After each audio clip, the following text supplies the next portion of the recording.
think that's kind of the difference between me and Jamison is I feel like I was more careful. I followed the rules. Jamison would take risks and do stuff because he was curious about it, and he just, like, nothing was really going to get in the way of him satisfying his curiosity. When, I don't remember if I've said this before, but people asked him, including my mom, like later, why he got into drugs, like when he was sober and stuff, and he pretty much said he was bored.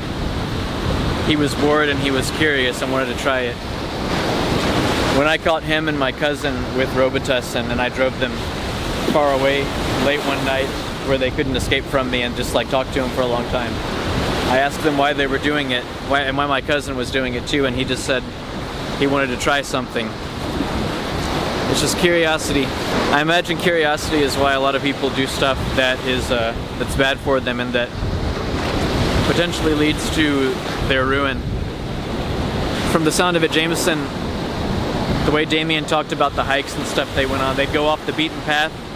They would climb up stuff that they weren't really supposed to climb. They would do stuff that was dangerous. And the way they looked at it is just like, we're capable, we can handle ourselves, and they trusted themselves to be okay, and that's how they chose to live, and they trusted themselves to handle it. And I guess the thing about that is you'll get to see and do more stuff that way if you just have confidence and assume you can handle something. But maybe, I guess you won't know what you can't handle until you come up upon it, and sometimes you might be in the thick of it before you realize you can't handle it. And I think that was the case with Jamison and drugs. And I mean, he got into drugs pretty young, so he was young and foolish is the stereotype. I mean, but although it exists for a reason, it's true. I forgot to say this while I was in Sokcho, but I passed that driving course test finally. Passed it on my third attempt, actually. So the first time I already complained about for 20 minutes in my last video. The second time I went back, I missed a bunch of points at random spots, a lot of which, like, I don't know what I did wrong. I'm still confused, and at the very end there's a speed zone.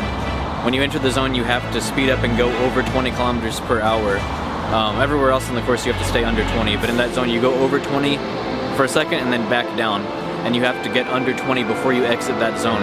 There's a line indicating when the zone starts, and I saw that line and I passed it, went over 20, was waiting for the line to indicate when the zone ends, because there was a line to show when it starts. There was not one for when it ends, and stupid me was assuming it'd be consistent, so I was looking for that line, and when I realized I wasn't going to find one, it was kind of too late, so I like scrambled to slow down. My speedometer was like crossing over the 20 when I exited the zone, and I guess it was still technically slightly over 20, so it cost me the points that failed me, and that part is like right at the end, so that was super frustrating. Went back a third attempt. My third attempt, at the very beginning, it said turn on your headlights. So I twisted the switch thing to turn on the headlights. I twisted it to headlights. The headlights came on, and then the GPS didn't recognize that I'd done it, and I lost 5 points. I don't get it. I do not get it. And then, so I was like confused. I was confused and frazzled and afraid to turn the lights back off because it didn't tell me to turn them off. Like, it counted that section as like a fail and then moved me to the next section. So it didn't say turn your lights off. So I was afraid to turn them off and then lose points for doing something it hadn't told me to do. But then I was afraid if I didn't turn them off, maybe they would fail me for driving the whole course with the lights on, because I could just see them doing that. So then I quickly turned them off, and in the process of turning them off, I also turned off my blinker prematurely, because you're supposed to use your left blinker at the beginning for some reason, even though you're not turning. So that cost me another 5 points. So I lost 10 points right at the beginning, 5 of which were, like, I don't know what I did wrong. And then I was just like, I'm gonna fail this again. But then I actually didn't lose any more points. The rest of it was easy. Even like the parking I did perfectly. I feel like they tried to like the emergency light on your dashboard comes on randomly. It can happen at any time in the course, and you have to like come to a stop within 2 seconds and turn on your hazard lights. And they did that when you go into like the perpendicular parking zone. You have 2 minutes to get in, do your parking thing, and then get out, which is enough time if you like know what you're doing. But if you're like having to back up and then adjust and recorrect, it can actually eat up a lot of your time. A lot of people apparently fail there. I got in and actually did it perfectly. I didn't go over the line. I thought that was going to be the part I struggled with, but I did it just fine. And then as I was exiting, before I exited the parking zone, they slammed me with the emergency lights thing. So it's like, it almost feels like they were trying to like screw me, like they're trying to make me fail, like they're trying to get me over that 2 minutes, because I think if you spend more than 2 minutes in that zone, you fail automatically, even if you haven't lost points otherwise. So yeah, like I had to stop and do that thing while I was still in there within my 2 minutes, but no, I got out and I did not lose any more points and I passed the test. I wore the same outfit, the same shirt and the same pair of shorts every single day that I went there, all 3 times that I went to try it, because I wanted them to recognize me and I wanted them to know that I was coming back again and again and again and just like throwing myself against this thing, because I kind of just to spite them, because I was like so annoyed with just that whole bullshit test. I wanted them to know that like I was really frustrated by that, as if you watch the last video. Like I was tempted to like ask them in Korean what it felt like to be a bunch of scammers working at an office scamming people. I didn't do that, but yeah, it was, I was prepared to not be a very gracious winner when I finally passed that test. But no, I passed, and then I didn't do that. I just went to get my learner's permit, because I have to pass one more. I have to pass an actual road test driving with a real human instructor before I can actually get my license. But I have my learner's permit now, and I went to the desk to get that permit, and the lady made me show my alien registration card, which is like my ID here in Korea. And I had already shown my card to the guy or to the lady, a different lady, before I took the course test, because you have to. So they already knew it was me. But then after the course test, I had to show it to this different lady at the desk, which is fine, except that picture was taken like 5 years ago, and my face was chubbier then. I was a little fatter then.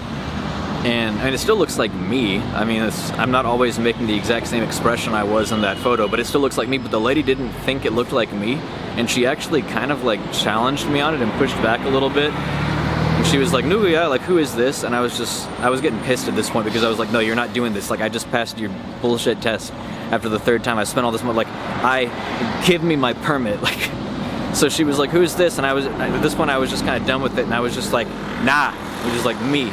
And like she could tell I was, like I wasn't very polite to her. I wasn't like mean, I didn't scream at her, but like I was obviously just kind of like done with this. And she kind of like laughed awkwardly. Like I realized she was just doing her job. She's like this lady behind a desk is the last line of defense against some skinny 5'9" foreigner trying to commit fraud and get a driver's license. Whatever, she's just doing her job. But no, I ended up, I told her like I took that picture 5 years ago. I took that picture in 2015, and I got my permit, and I'm done. So now I can, at some point, a year from when I passed that test, sometime within the next 358 days or however, because it's been like a week. At some point within the next year, I have to take and pass the road test to get my license, and then I can finally jump into all this nonsense back here. I can't wait. Just really looking forward to that. Anyway, I forgot to tell that little story when I was recording the videos in Sokcho, so just figured I'd throw it in here. I'm in Gangnam, which is originally where I was going to take the course test, but then it ended up making a lot more sense for me to take it in Yesan, which is still not super convenient because I had to take a train or an intercity bus there from Cheonan. But it was, I guess, more convenient than coming up to Seoul. I'm going to be happy to wash my hands of this whole thing. I'm going to be happy to be done with this whole process. But anyway, just wanted to share that. Now on with the actual main content of the video.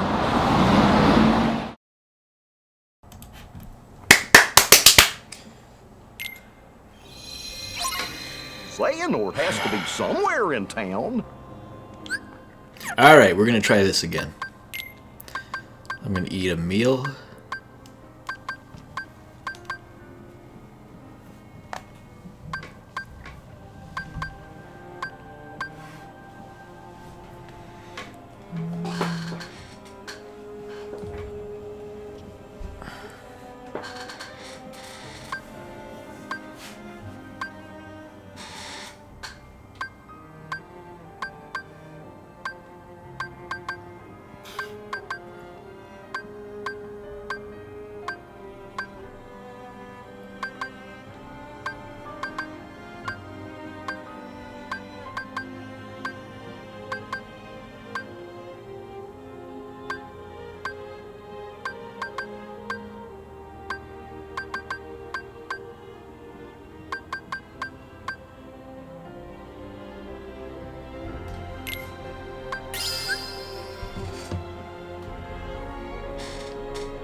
That was close.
Hey, so there's a really cool thing that happens in this fight that did not happen to me for some reason both of the times I did it, but I wanted to show. It's this.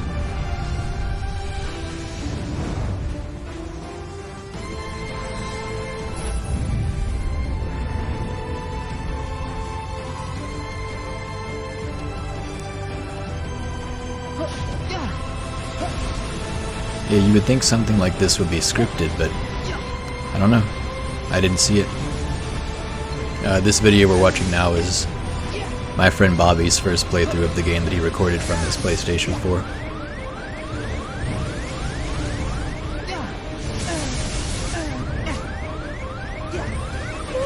That was close.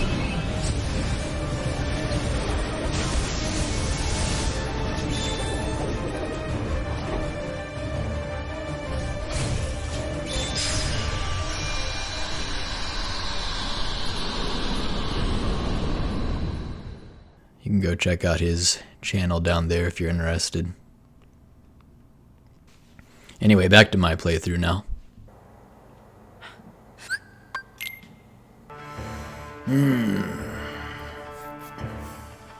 Okay.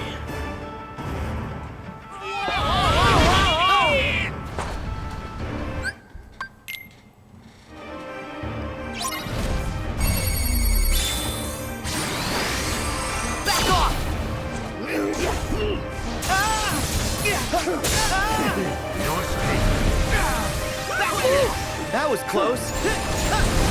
Be gone!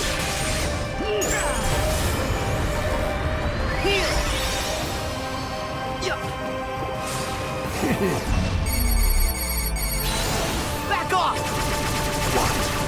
What? Got him!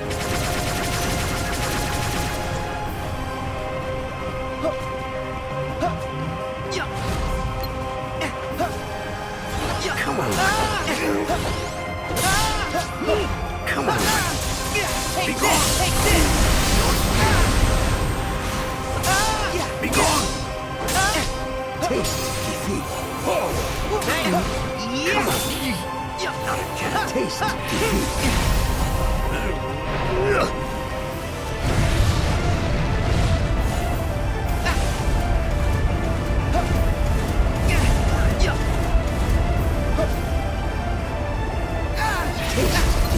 Back off! In the darkness. Oh no. Be gone!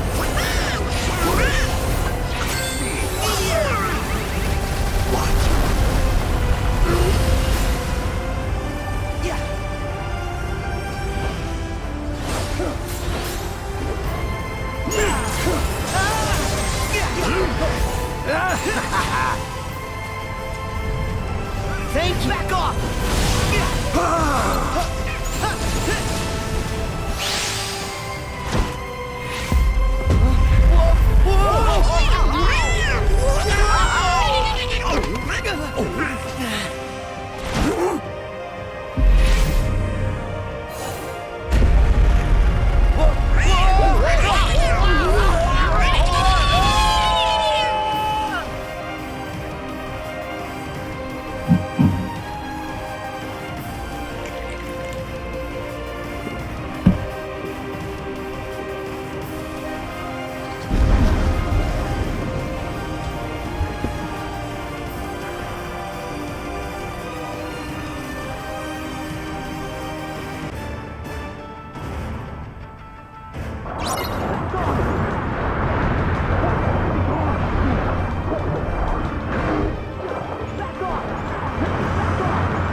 off!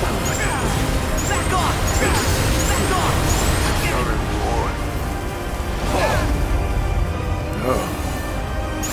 Back off! Win! Heal! Yeah! You think you have won? That was kind of too easy, but I'm okay with it.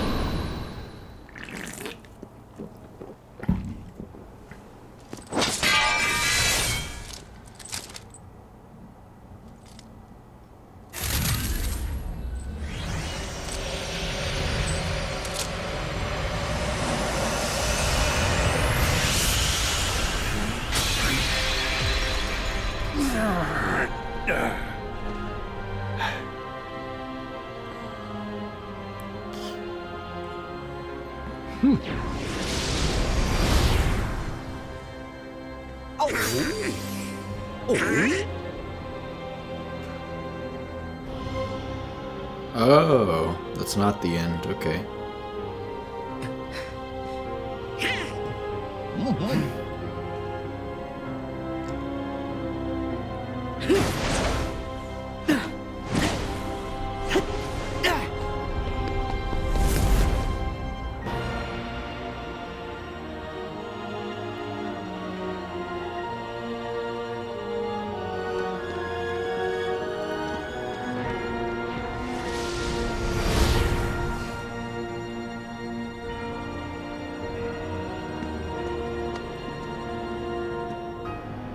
It's all over, Xehanort!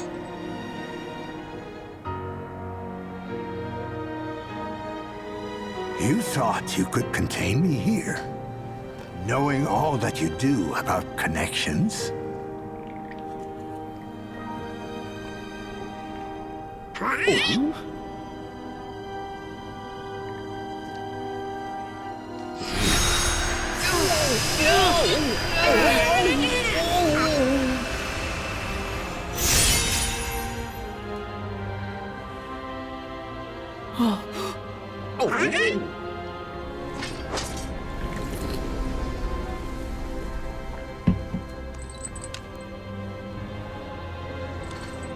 There is one sky, one destiny.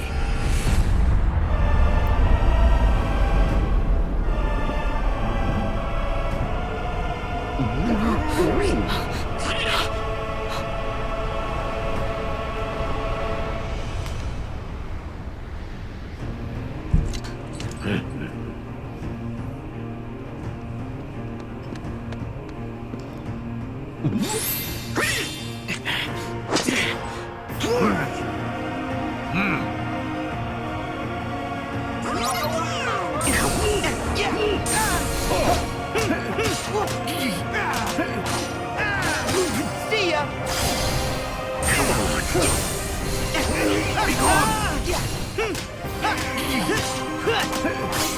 Yeah! Here we go!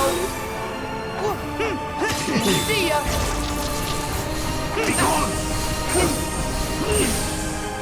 Yeah! What? Take this! Thanks! Back off! Be gone! Come on! See! What? Back off! Back off! Try this!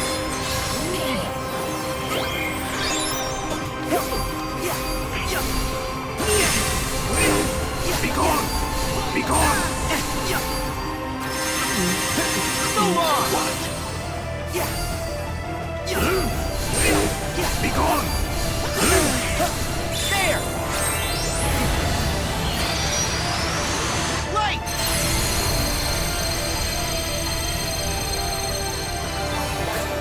Back off! Heal! Yeah!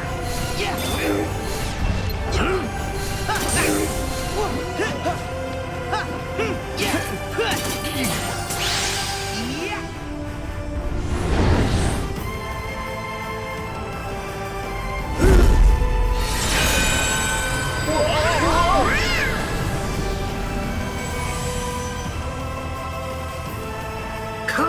Kingdom Hearts!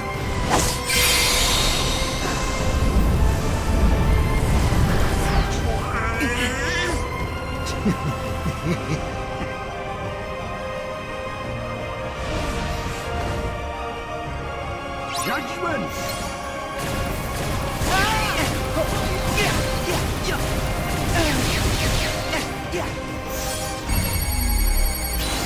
Gotcha! Come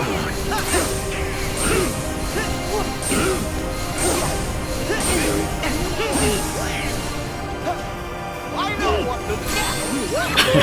That one. Go get it! Oh! Be gone! Take this! Yeah! What? What? Take this! Here we go!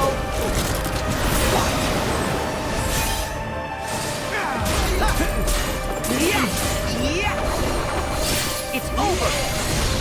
Come on, pathetic!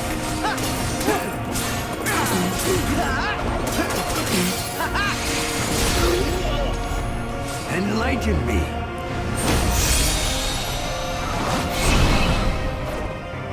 Huh? Kingdom Hearts!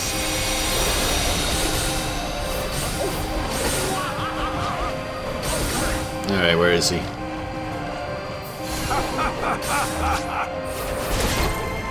Be gone! Come on! Pathetic! Come on! Pathetic! Kingdom Hearts!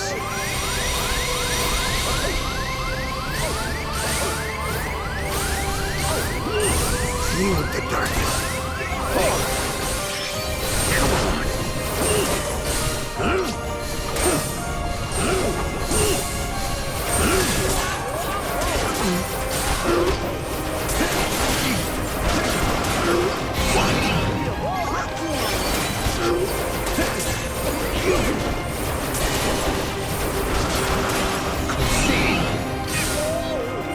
Be gone! Concede! Concede! Kingdom Hearts!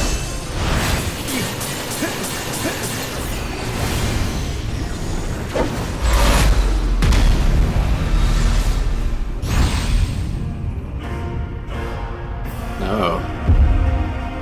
Expire! Heal!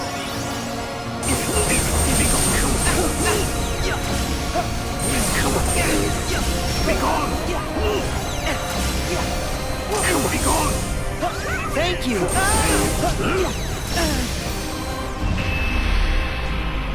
Be gone!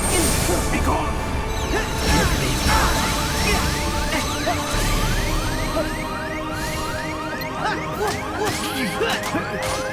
Yeah! It's over!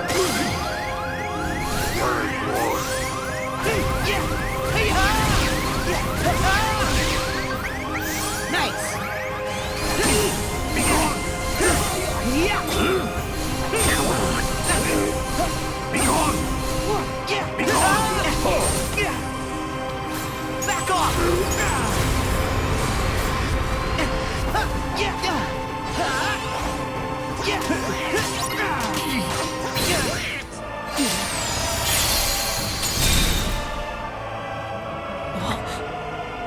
It ends here and now!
This might be a bit, this might seem a little bit much for a video like this, but under the walkway there, when we were coming up on it, when I was going back to get my camera, saw under the walkway, maybe think about how, like, when you're a little kid, you think about things that adults don't think about. Like, most adults walking on this boardwalk won't even think about the fact that there's something under there, but a kid might see it, and to the kid it's like something they can, like, I want to look and see what's there, like, is there... I don't want to find out what's on the... Yeah, but for a little kid it's like, they might want to be like, it's like, they want to explore, they don't see... We kind of, like, gloss over those things, we see, like, there are, like, limits to our world, but to a kid, like, everything, it's like they want to look inside and see what's in it. Kind of stuff Jamison and I would do, like playing, just curious what's there.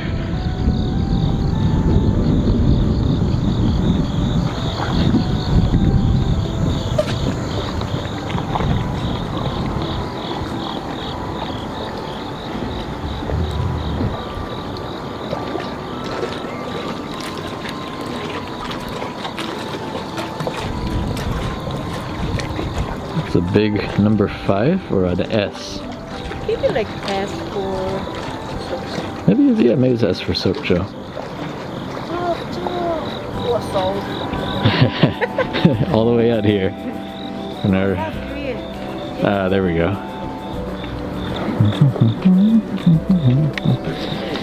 Yeah, I got it.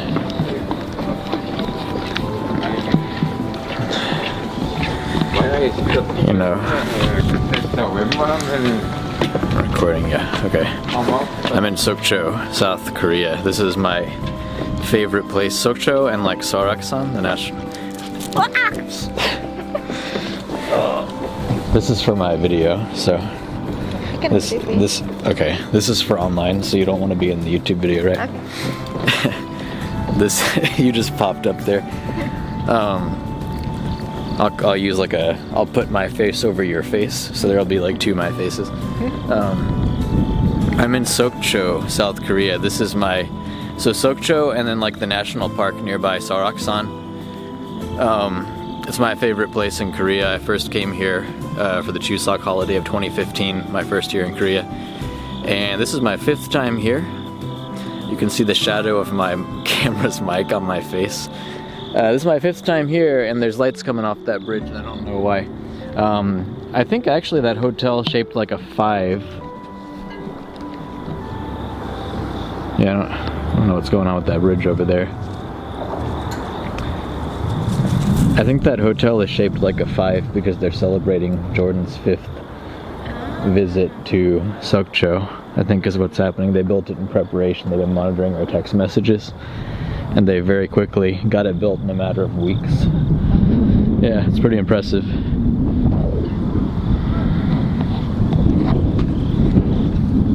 This is the first time I've come out here that I didn't take a bus. My girlfriend drove her car.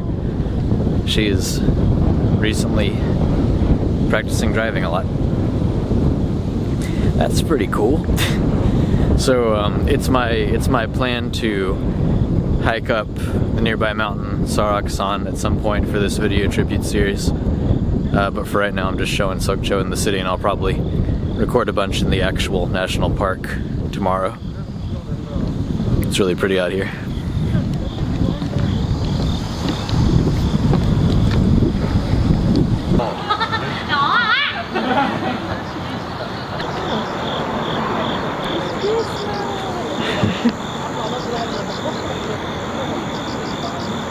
It's pretty cool. I like this. I just realized my Christmas trees. Yeah.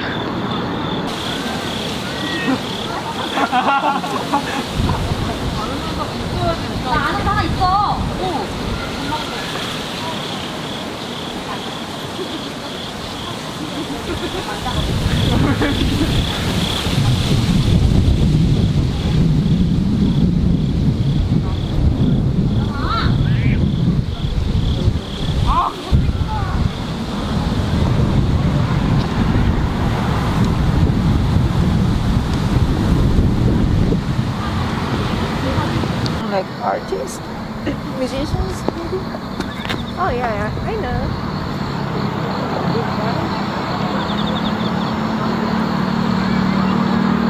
They're like BTS. What, really?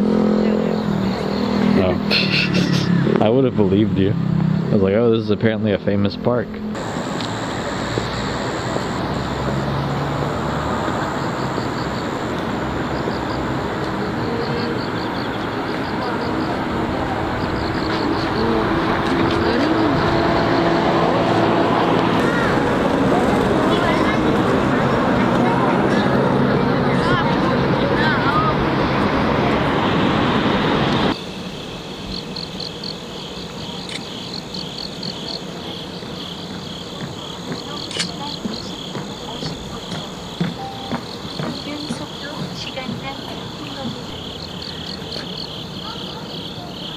That's good.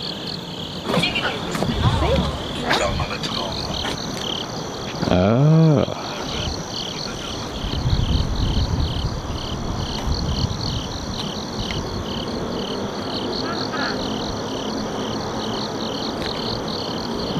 Okay, yeah. Ooh. Ooh. The fish. It's huge. Oh my god. That one? You got three? Yeah. Yes. Oh wow. You have ramen, you have honey. It's gonna dive in and... We haven't tried that time, right? Yeah. When it gets time.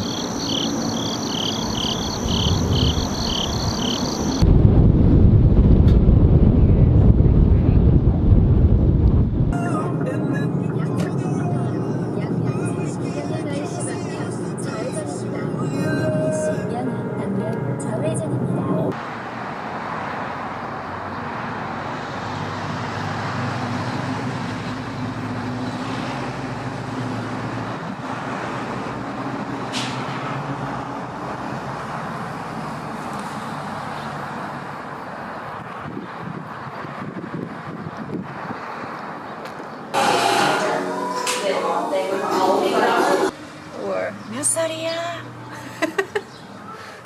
당신 몇 살이야?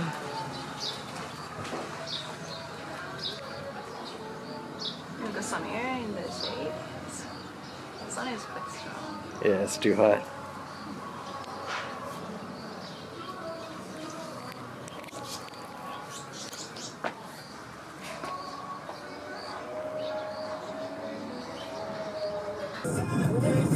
척산 3거리에서 운전면허이시 방면 5차로까지 직진입니다. 현재 주행도로는 설악산로입니다.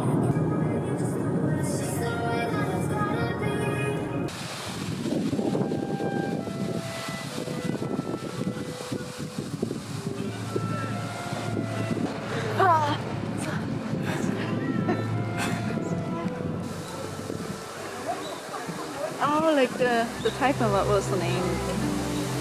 Like 2 weeks ago, it hit the East Coast.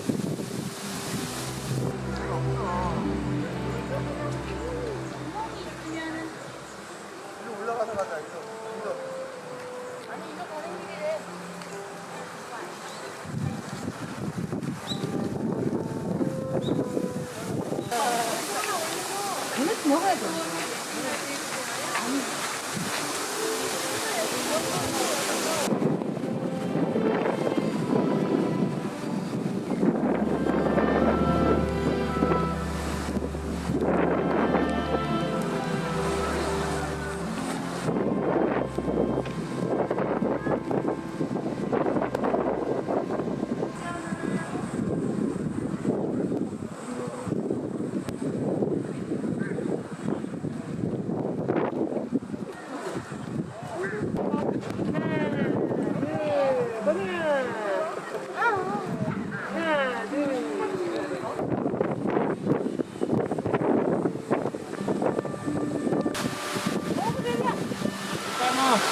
양쪽에 아저씨?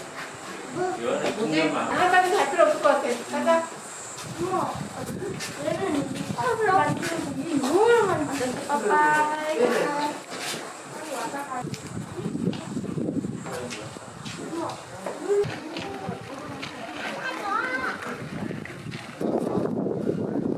달마홀.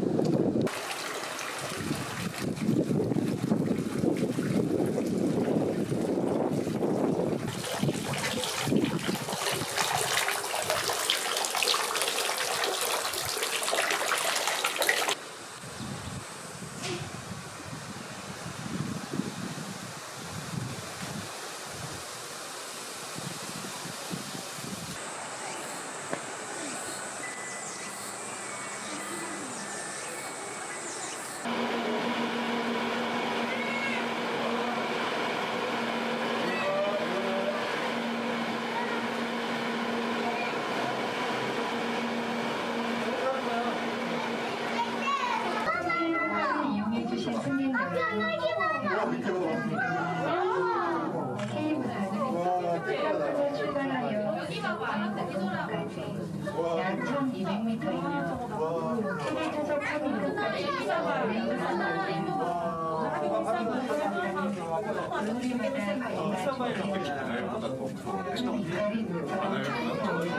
소락산이라고 합니다.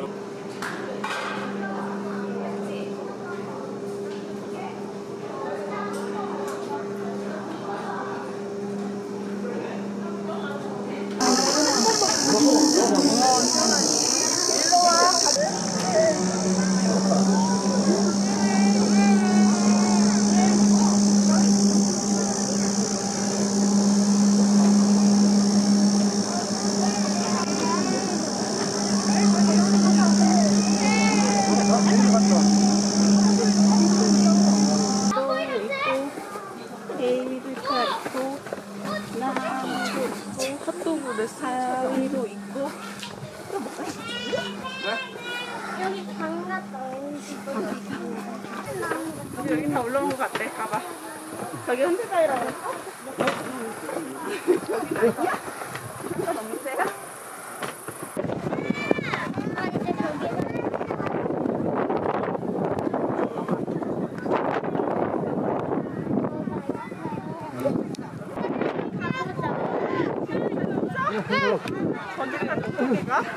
가보면 되잖아.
정상현이를 끌고 와야 되나? 여기가 있는 문제는 정확히 알아요? 이쪽에 있어봐.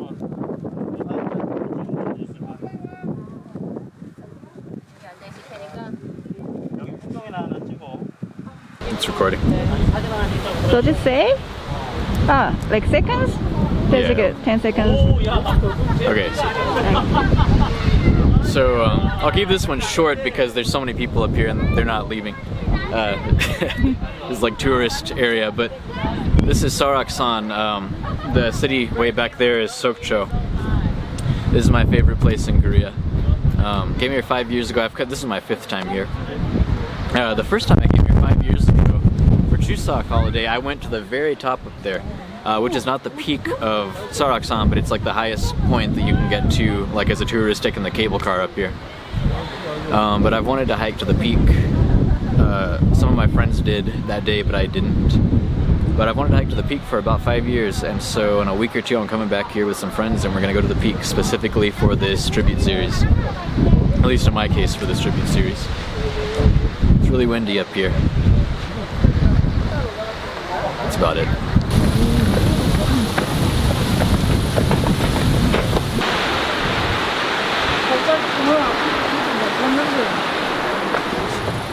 먼저 가, 바쁜 사람. 급하면 먼저 가야지. 있어요. 밑에 가면 있어. 그렇지. 여기 가다 보면 사람들이 들었어. 대박. 잘 보여줘. 남 떨어진다. 남 떨어져. 아, 이게 사람 잘못 말하면 다 위에.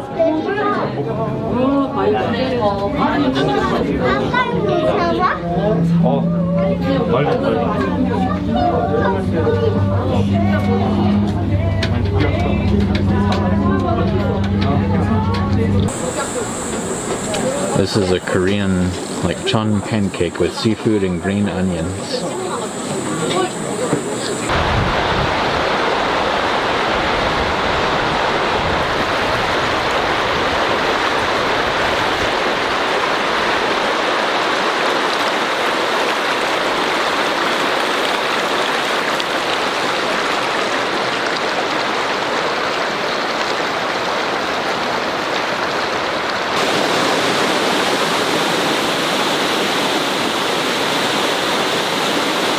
It's like all the trails are closed right now because of the typhoon.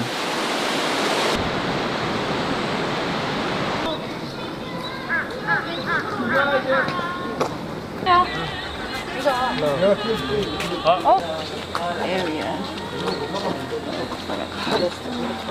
Because like Seoraksan is huge.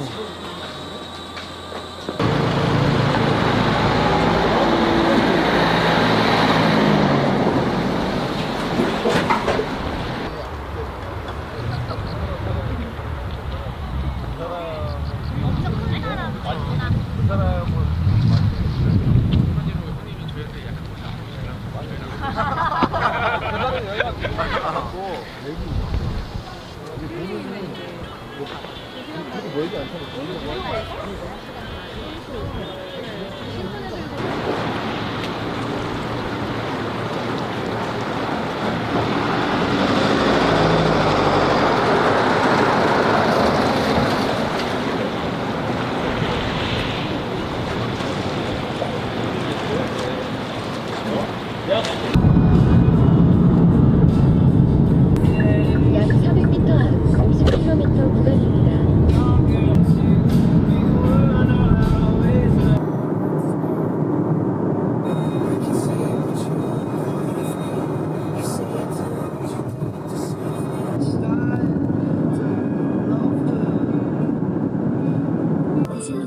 우회전입니다.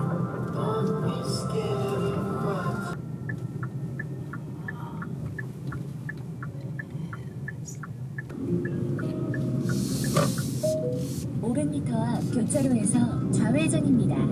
이어서 40m 앞 목적지가 있습니다. 300m 앞 교차로에서 좌회전입니다. 이어서 40m 앞 목적지가 있습니다.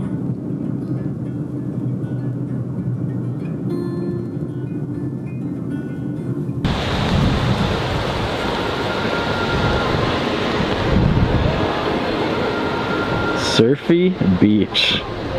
Welcome back to Surfy Beach.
There's a unicorn over there.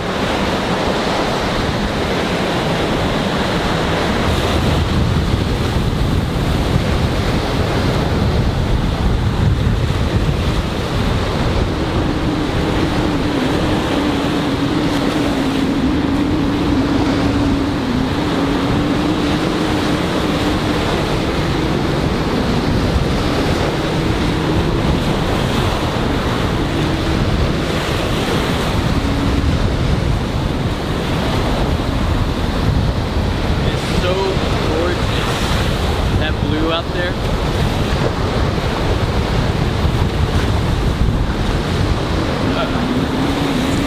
That like the deep blue out there.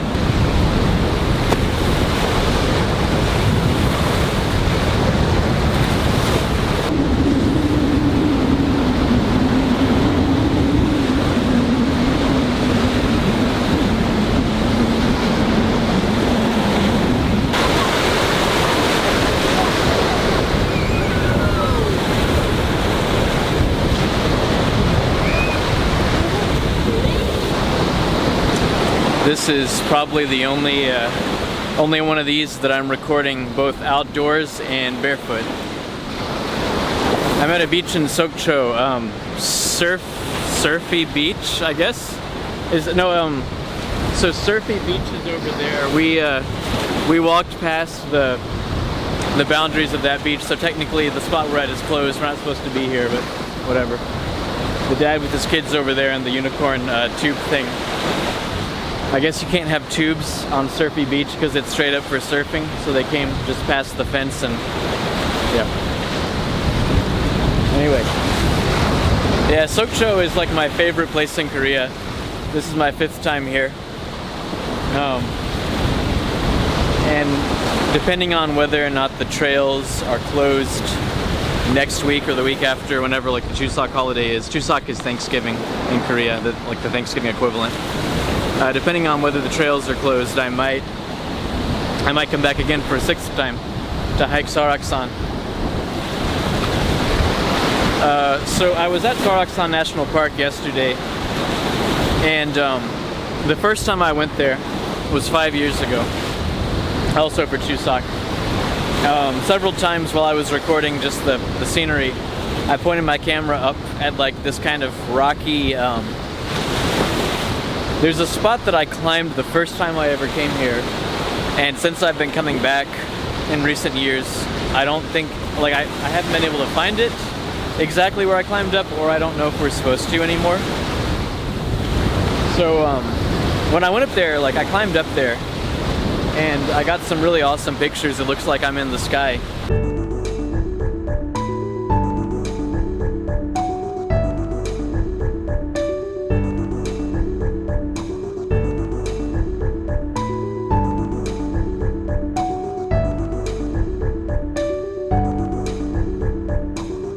Selfie. Mountain selfie video.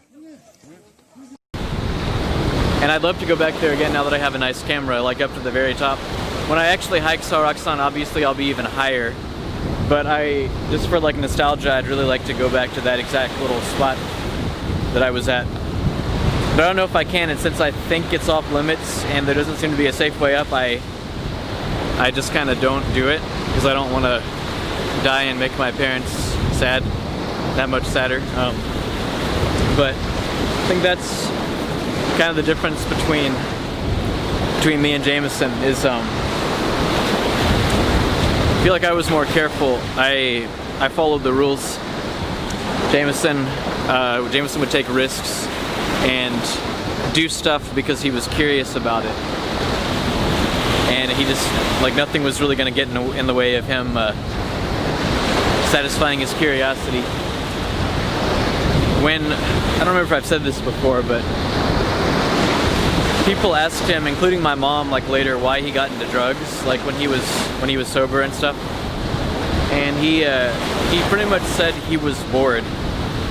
He was bored and he was curious and wanted to try it. When I caught him and my cousin with Robitussin and I drove them far away late one night where they couldn't escape from me and just like talked to him for a long time, I asked them why they were doing it, and why my cousin was doing it too, and he just said he wanted to try something. It's just curiosity. I imagine that's why a lot of people... Hello. Wow, I just got splashed. I just got splashed pretty hardcore. I imagine curiosity is why a lot of people do stuff that's bad for them and that potentially leads to their ruin. Someone, and I forget who it was, Will Smith, maybe? About skydiving, I want to say. Someone famous said that they were terrified to go skydiving, but they did, and it was like the best thing they've ever done, or one of the best experiences they've ever had. I guess the idea is, and I don't take credit for this quote, but someone said, like, something along the lines of, the best things in life are on the other side of fear.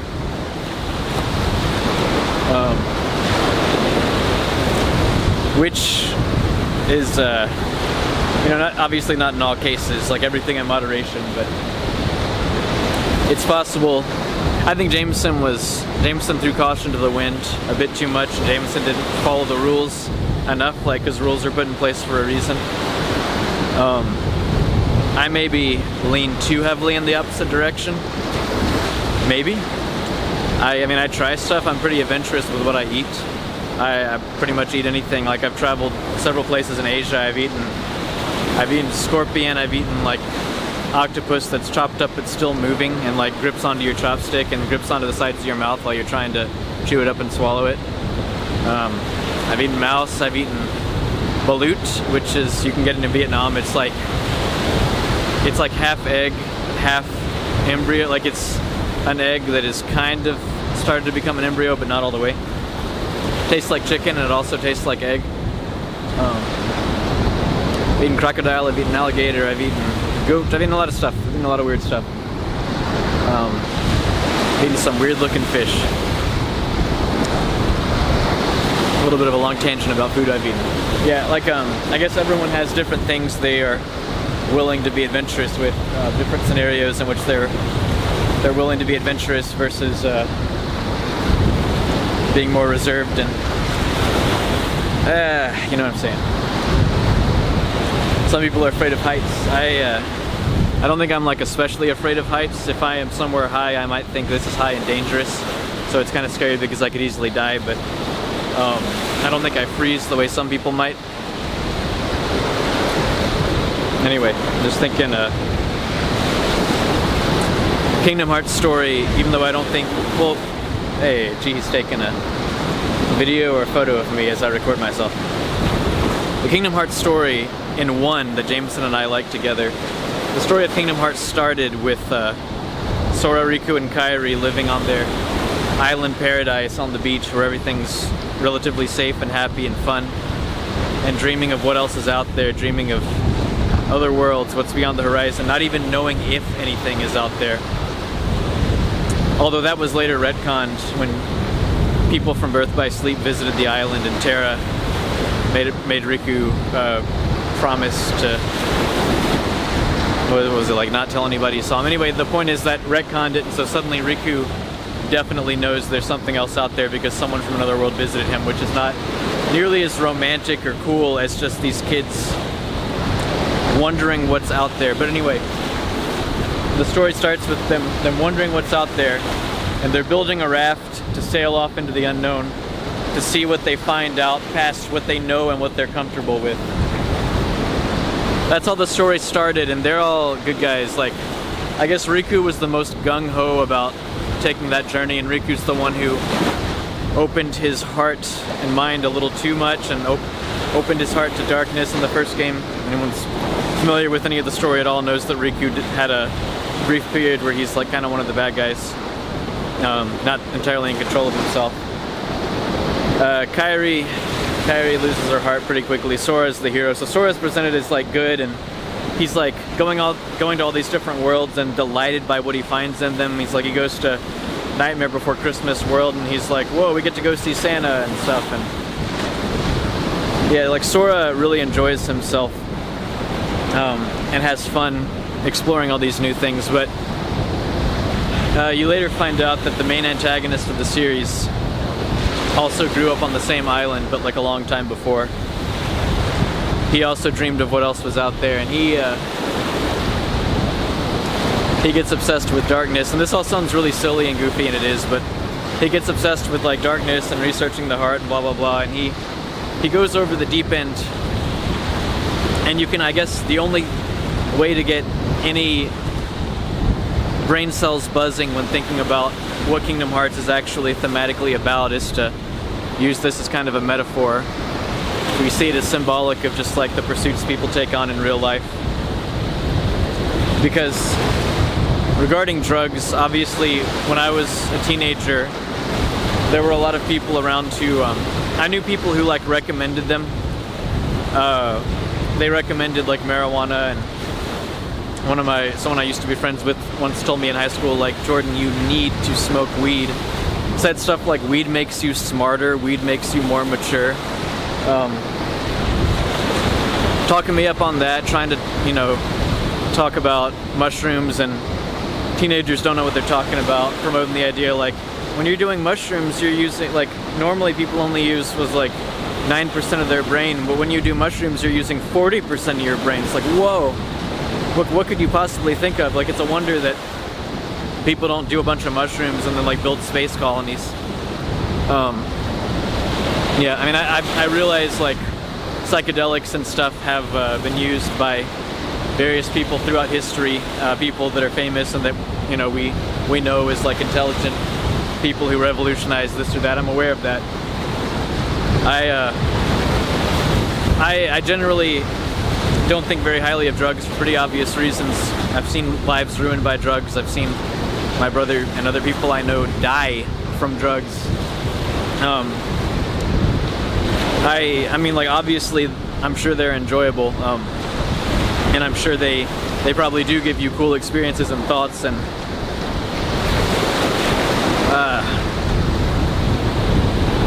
it's just that I think it'd be very easy to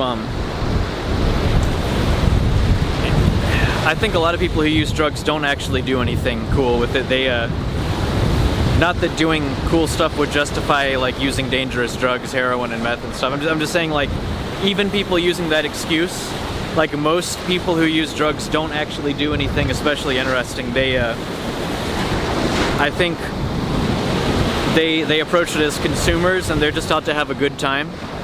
And they can have a good time by going to the mall and watching a movie, or they can have a good time by like buying and playing some video games, or they can have a good time by smoking some weed or eating some shrooms and then going and doing something. And whatever the bland, monotonous thing they're doing is like more interesting and fun and funny because their brain is reacting to the drug. So I think the majority of the time what drugs do is make it more fun for you to sit on your couch and do nothing.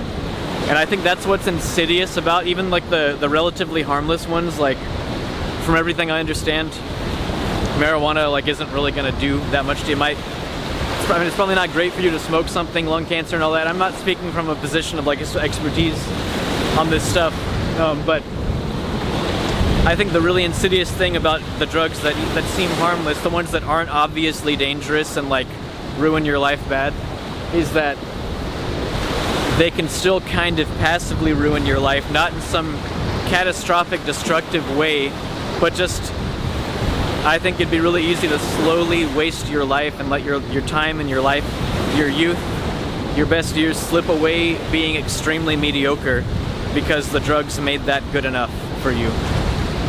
And there would never be like this big wake-up call moment that would let you know, wow, I need to stop this, I need to change. Like people who, I mean, Jamison was like, stuff was so terrible, he'd sunk so low, and he hit rock bottom, and that's what turned him around and propelled him to California to some of the happiest years of his life. He was creating stuff, he was making stuff, and I think he had to hit rock bottom for that. And the thing about like drugs that, or other harmful activities, or just mediocre activities, being addicted to video games, not doing much of anything besides playing games, being addicted to Netflix. I hate Netflix, I hate the idea of it. Being addicted to like passively consuming stuff and mediocrity. The really insidious thing about that is that you're not gonna hit rock bottom because it's not actually that terrible, but in a slow creeping way it kind of is. It's just gonna eat away at your life.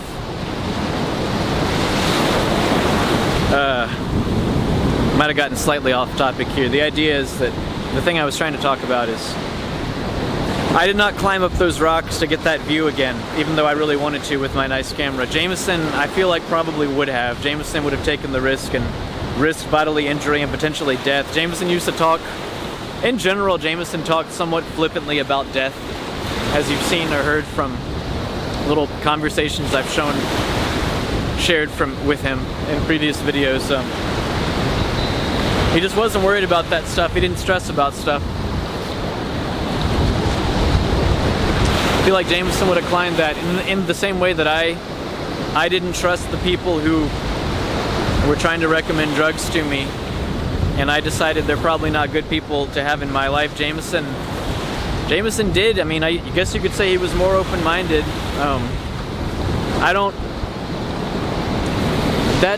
That notion, open-mindedness, it's not evident to, it's not like obvious or apparent to me that like open-mindedness is just always good across the board. I think that's just like shorthand for like being sloppy and careless sometimes. Like I am smart, my brain has a decent amount of processing power. I can consider ideas carefully and still reject them. I don't think that makes me open-minded. Like I've heard it said once that like you're just as closed-minded as everyone else. Your mind is just closed around a different idea, and I think that's probably a better way of looking at it. I guess I'm sitting here advocating for my preferred way of doing things, of erring on the side of caution. And I guess that's less exciting and romantic and attractive and all that stuff in some ways, but I don't know. I don't know. And I don't know how much I want to fall back on a constructed story in Kingdom Hearts 1 and future games to try and make my case here, because art, and I hesitate to even call Kingdom Hearts art, but art can be propaganda, but like, I don't know, I still enjoy myself. Like Sora wanted to go on adventures and see cool stuff too. He just didn't want to go full on crazy and abandon everything else. I don't know if maybe Tetsuya Nomura, who created Kingdom Hearts, like had some of these ideas slow cooking in his brain, and if he intentionally had these themes woven into his story, or if it's just lucky that someone decided to look at his story that way. Because I don't regard him very highly as a storyteller or artist, but at all. But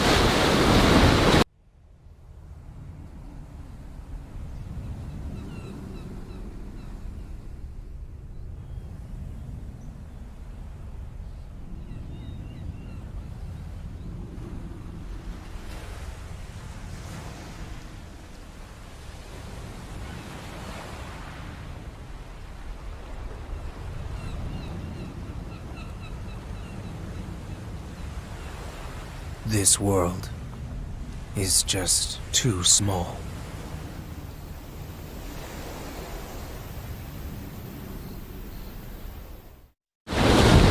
Anyway,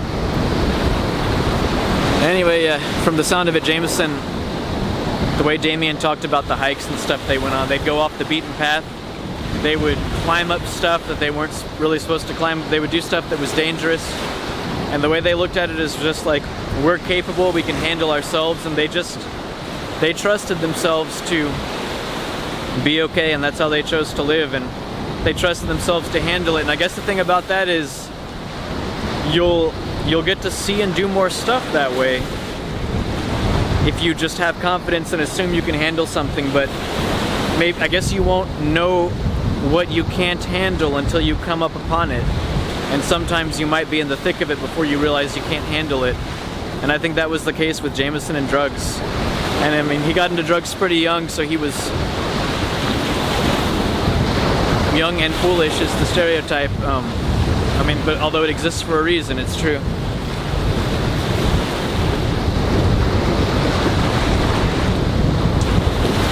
Jamison liked the sea, he liked the beach. He really liked the trips to Maine and Florida and stuff when we were kids, and I think he was really happy he ended up in California. You know, he had fun there.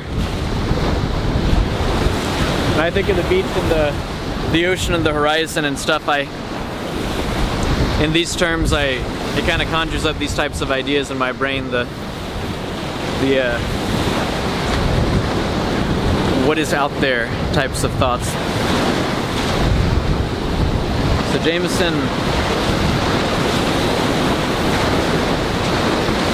Jamison lived life pretty hard as a teenager and a young adult, I guess. He tried a lot of stuff. I mean, you could think of like him really putting himself out there with his music and all that like genuinely impressive, like interesting, this makes you not a boring person type of stuff that he did, and you can respect that and admire that.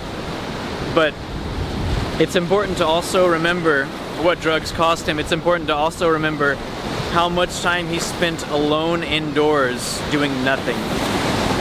Alone in rooms with a needle.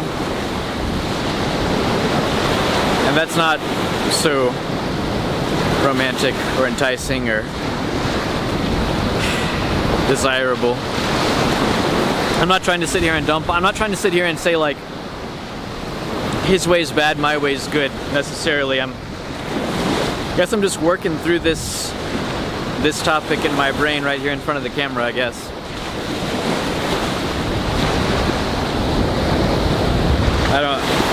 How many times have I said this? I don't know what the takeaway is here. How many times have I uttered that phrase while recording these videos? I'm gonna do my best. I heard that apparently, like when I went to Seoraksan National Park yesterday, a lot of the trails were closed. If I can't hike to the top of the mountain, there's no point in me coming back until I can. But I'm gonna do my best to get to the top of Seoraksan for the last video. After this video, I only have one more for this series for the base game.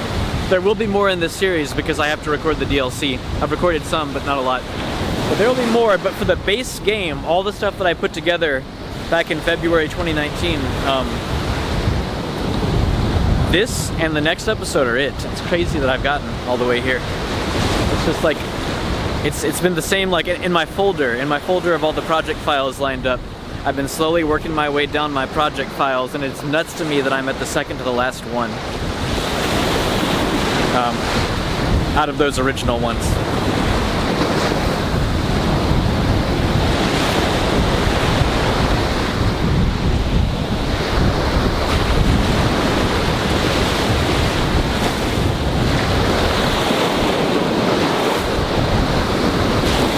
Check to make sure my mic was running. I wasn't immediately able to see the light because the sun is so bright. I had a moment of panic where I thought this entire time I've been recording, the mic maybe hasn't been picking up my voice. I hope the audio on this turns out okay. It's really loud out here. It's like louder than it was on the roof of that hotel in Busan, but I guess we'll see. Go ahead and wrap this up. Like I've said a bunch of times already, pretty much everything I do now, every new thing I see, I keep Jamison in mind, and I try to be sharing it with him. COVID, can I say that? COVID, coronavirus, whatever, you know, the pandemic that's been going on has made it hard to, not hard, like impossible really to like go outside the country, so I've been limited in these last several videos to like stuff within Korea. But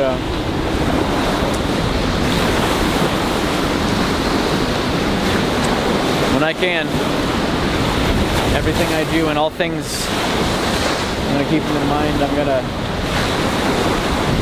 I'm gonna be more careful. I don't want not that I necessarily want to do anything that would potentially cost me my life, but I don't want my parents to lose another kid for some stupid reason. Like I climbed up some rocks to get a selfie or something. Although it would have been cool to take a video. If yesterday was super windy, it would have been really dangerous. It would have been great to get a video up there, but I'm gonna be more careful than Jamison was. I'm gonna maximize the amount of time I can live life and taste new things and smell new things and see new things and, what are the other two senses? Hear new things and feel new things. And I guess I'll record it even after I run out of Kingdom Hearts, maybe. Like Kingdom Hearts footage to attach it to. I don't know, but it's for me, it's my life, and it's also for Jamison. I'm choosing to share it with Jamison. I'm choosing to live stream it through me to him. If there's any way to do that, if there's any spiritual, I say I'm doing it and so I'm doing it, way of accomplishing that.